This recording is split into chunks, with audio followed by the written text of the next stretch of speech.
Go to Python website, just give Python or just Google for Python.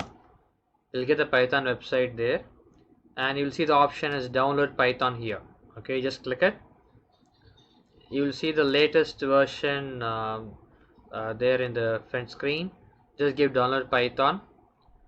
Download whatever the latest version you're seeing. Okay, just download it. Yeah, it's downloaded. Yeah, it's done. Now just click it.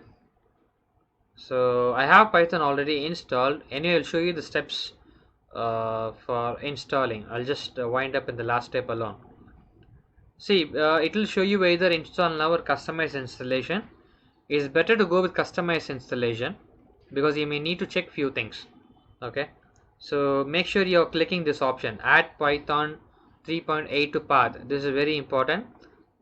Check it, check the box, and then go for customized installation. And make sure you see all these things ticked. Okay, PIP especially. Okay, TDK, Python test suite, Python launcher, documentation. Let's check whether all these things are checked. Okay, and then click next.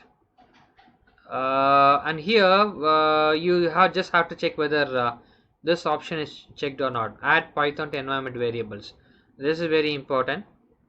Check whether that is checked, and then click install. Since I have it already installed, I'm just winding it up. So once you click it, you will get Python installed. Okay, I'm just cancelling it here. So after you install Python, go to your start menu and just type idle, IDLE.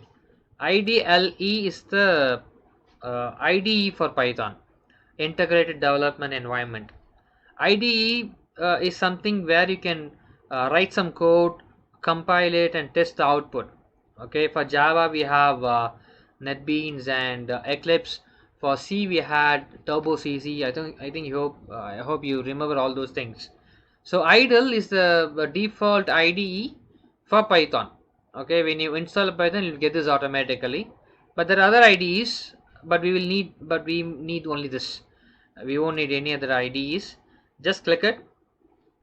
So once you click it, you will see the IDE getting open. The first screen you see when you open idle is the Python shell. You can just see here it is written as shell here. So this is called Python shell.